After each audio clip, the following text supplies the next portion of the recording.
Now on BBC World News, Indian President Narendra Modi's answer to making his people more employable. Make the connection with Yogita Limay and this week's Talking Business.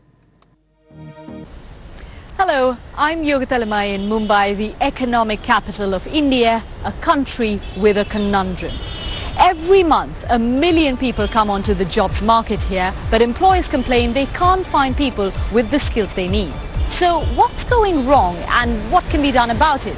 That's what we're discussing on this week's Talking Business.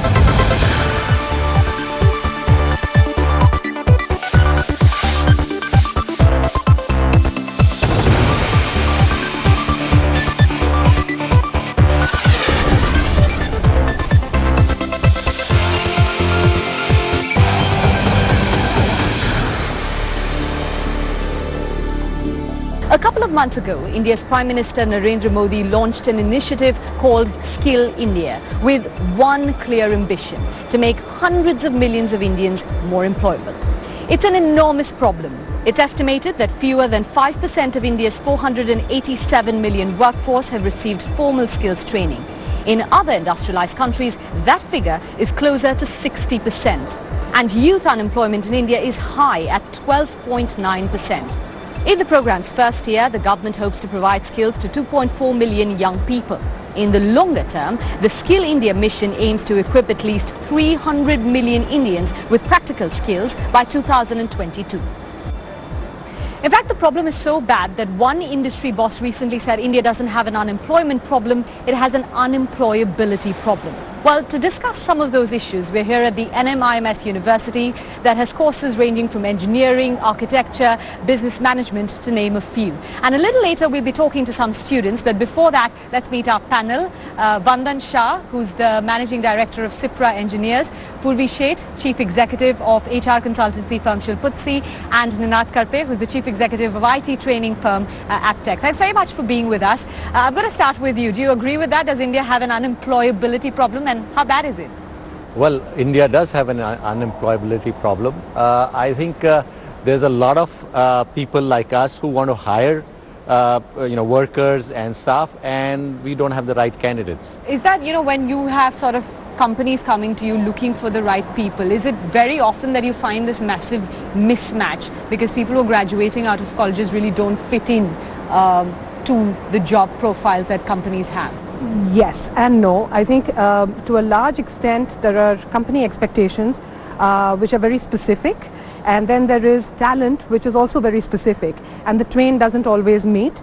I think the issue is really about the economy being slightly polarized. There are aspects of our economy that do very well, the business intelligence, for example, or sales and marketing, and then there is another side of our economy that's sort of lagging, and that's where you have significant oversupply of talent, and on the other side you'd have less supply, and that's where you have more expensive talent and sometimes no talent at all. Why is that happening? Because you've got this massive population, you've got a great young population, everybody talks about what a big opportunity this is for India, and at the same time we don't seem to be utilizing that opportunity. So there is a lot of facets to this problem of why this problem has arisen. One is quality of education training. Two is, I would dare to say that on the industry side, it has to have a more robust policy of engaging with academics and also internships, and it's very different. So in many countries, almost 90% of kids do some bit of vocational training, internships. The percentage in India is in single digits. Then you have the problem of teachers and trainers. We will be short by at least 2 million trainers by the year 2020. So you have 3 factories, you employ about 100 engineers who have gone through a 4-year course. When you recruit them, can you put them directly on the job? No, actually we can't, and I'll go back to what I was saying about unemployability. We have this issue with engineers who do not want to work in the shop floor. They don't want to blacken their hands, they want an AC office, and they want to push papers. We don't have that issue with the blue collar because they just want a job, they want a secure job, they want to work and a salary. So we have this issue of engineers not really coming onto the shop floor. So that's an issue. Do you think people who are graduating from their degree courses today have unrealistic expectations? I think they do, because there's a lot of internet, there's a lot of information available. So as Ninad was talking, the aspirations are sky high, but I don't know if the attitudes are sky high, if there is a measure. So we are okay with employing rural India, which has, normal aspirations, and let India be hired by these white-collared IT guys. How do you match this? Because this is it's the aspirations of a country where you want to get jobs for everyone.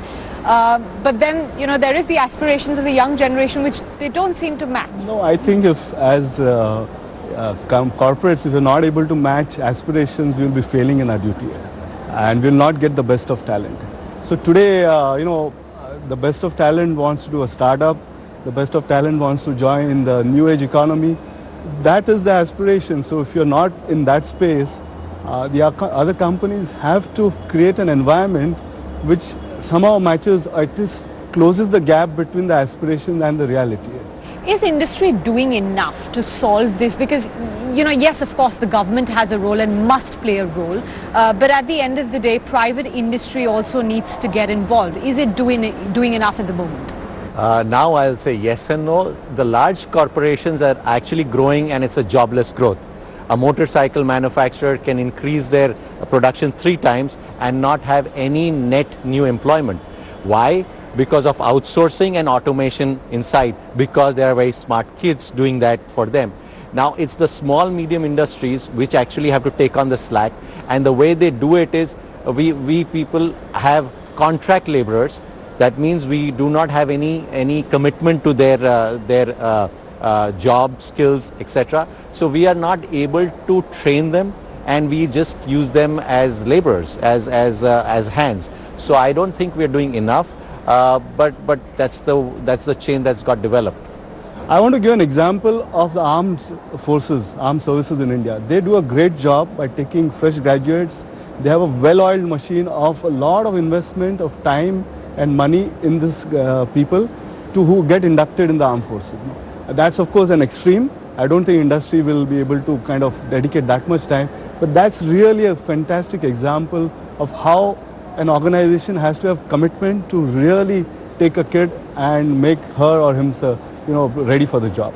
Yeah, at this point I want to get the students in, because we are really talking about, all of these people are undergoing, some sort of a course, a degree course. They get a professional qualification after that. Pratima, what has your experience been like, when you're doing your education right now?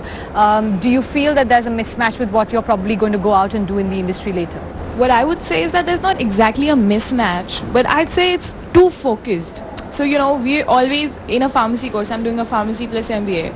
So we're always talking about corporates. But I think pharmacy as a sector is much more. It's healthcare, it's hospitals, it's community. It's a lot more than what we are drilled in.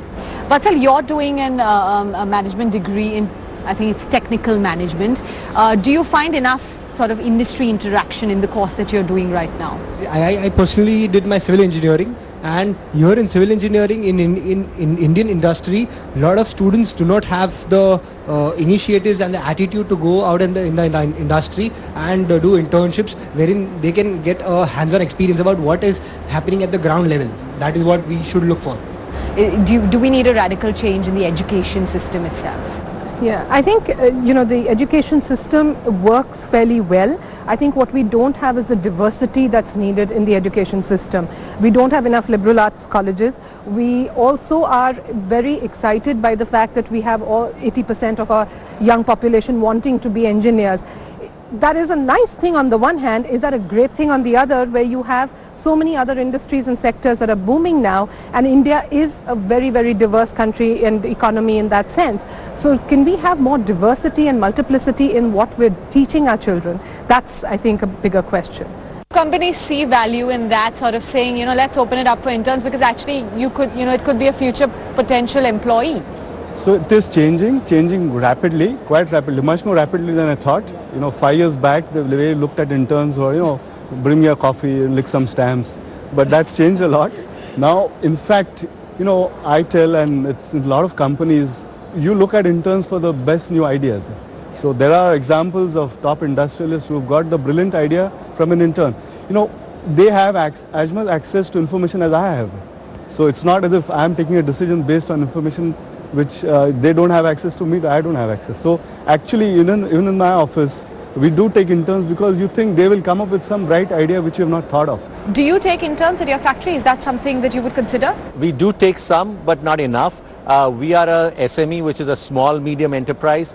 The owner, that is me, is busy managing day-to-day firefighting. So we would like the university to come and actually talk to us what the interns they can send and the safety issues and the payment issues. We've signed a MOU, which is a memorandum of understanding with the Nagpur University, which is just going to be operationalized about exchanging their their faculty coming to us, and also we going and being part of the curriculum and internship. But this is not enough. We I'm, let's say, an enlightened SME owner, but we can do more. We are not doing enough. Well, thanks very much for that. We're going to take a short break now, and after that we're going to talk about the skill shortage in manual work and also ask perhaps if too much emphasis is being laid on professional qualifications.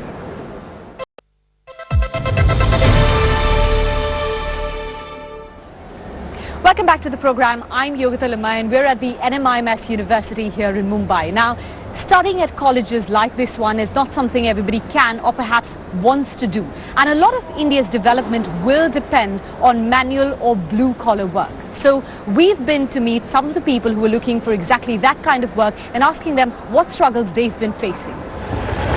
Across in India, this is a very common sight. People, mainly men, but some women too, waiting at spots around the nation's cities looking for work. Commonly known as daily wage workers, they're most likely to find labouring jobs or perhaps painting, tiling, basic carpentry. And here, few have much training. We learn from our seniors on the job. Training will make a huge difference for us.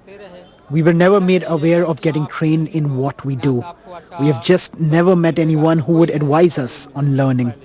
I never got any training. I've been working as a helper in construction for past 3 to 4 years now. Sometimes I get work and sometimes there are no jobs to do. I would like to be trained as that will increase my income. There is no consistency in getting daily jobs. We earn 2 days and the next 2 days we are at home.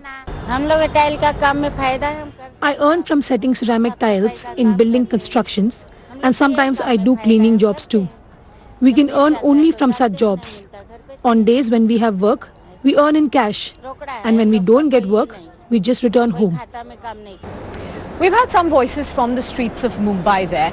Vandana, you run 3 factories. Do you get, again, people who are skilled, or do you have to sort of invest time and money into sort of getting somebody in and then training them on the shop floor? And this is blue-collar workers, people who work on your factory floor. We don't get people who are skilled. We will have to invest time and money effort to get them trained.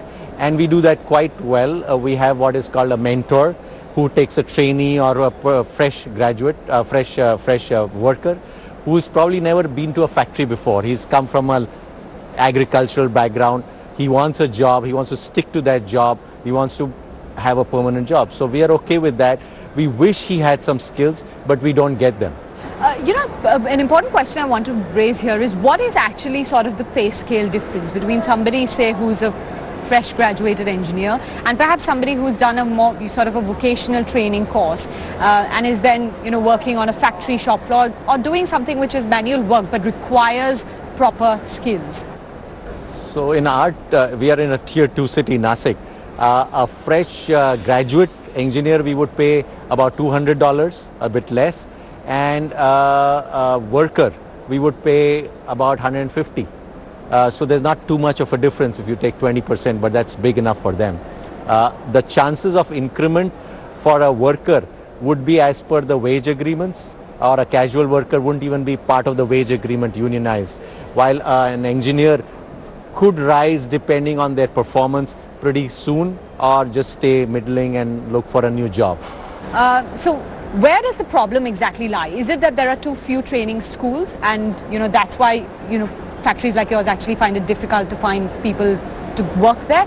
Or is it because even people who can get into those training schools actually don't necessarily prefer to go there because they want to wear a nice shirt, sit in a good environment, and that's the kind of work they want to do? So there are enough training institutes in a lot of segments, engineering, MBA. The problem is of quality of training, and that is connected to the shortage of teachers. And that, to my mind, can be solved partly by use of technology. So that's a circle which does get complete. In terms of the entry-level salaries which you are discussing, those have not increased in the last 3 to 5 years.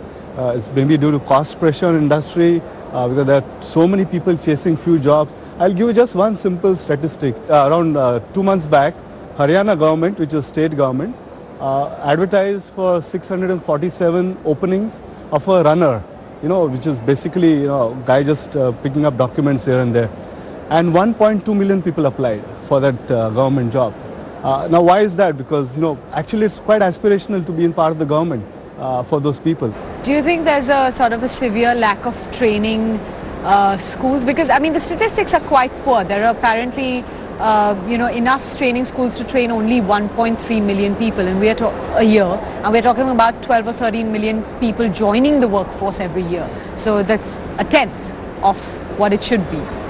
I think there could be more training institutes, again going back to the polarized economy and the fact that we have so many different sectors within the country.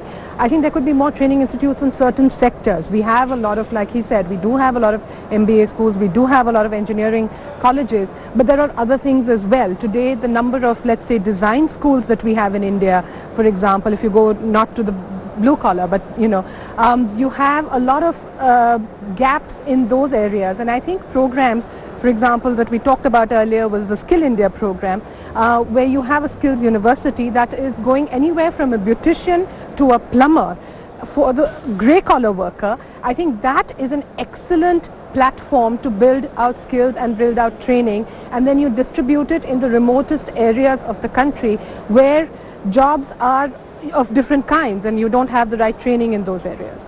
Some of the people we spoke to in Mumbai said that, it was just an economic thing. They didn't have the money to put themselves through training schools.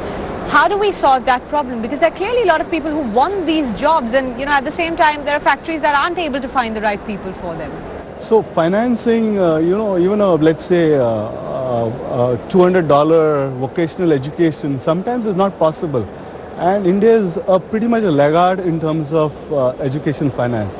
Today, any of these kids want to get finance for their education, they have to give collaterals, So let's say his or her dad or mom doesn't have collaterals, she doesn't get education. Why should that be so? Are there any circumstances under which you wouldn't mind, say, working with your hands? How can industry attract you to those kind of jobs? In the beginning of the year, we had a startup coming up in our college just talking about them. And they would speak about how they would give independence to anybody who came in to just make decisions. To pick up things, that analyze stuff, go out in the market, do whatever they want, and then make decisions on themselves. That is very important for us. And because when we go in a new company, they sort of rob you of your independent thought process. It's very difficult to then fit in that mold and then move ahead and do something. It's the reality. So if a startup that way, it's going to pay me less, but it's going to give me a lot of empowerment to kind of do the stuff that will make a difference. In manufacturing, we don't need too many people who are thinking new stuff. We want them to run the machines the way it ought to be. So we are okay with agricultural people. We are a feudal society. The boss told you to do this. Keep doing this. We got to beat the Chinese, right? Remember, they keep doing the same stuff and do it pretty fast. So we don't want too many entrepreneurs and startups. I think you need a balance of both. I think you need the entrepreneurship and you need the intrapreneurship. You need people who can work in large conglomerates and actually do something that's new and completely path-breaking. And then you also need the newer businesses, the entrepreneurs who can think differently and do things in unshackled as they might be. But there's no right or wrong. There's no one or the other. There is, everything coexists. And in India, we're very lucky that both these coexist. Thanks very much for being with us. That's almost it from us here in Mumbai. But over the past 7 weeks, we've looked at a variety of topics on Talking Business from all over the world. A typically sideways look at business from our comedy consultant Colin O'Regan, and that's it from us here in Mumbai.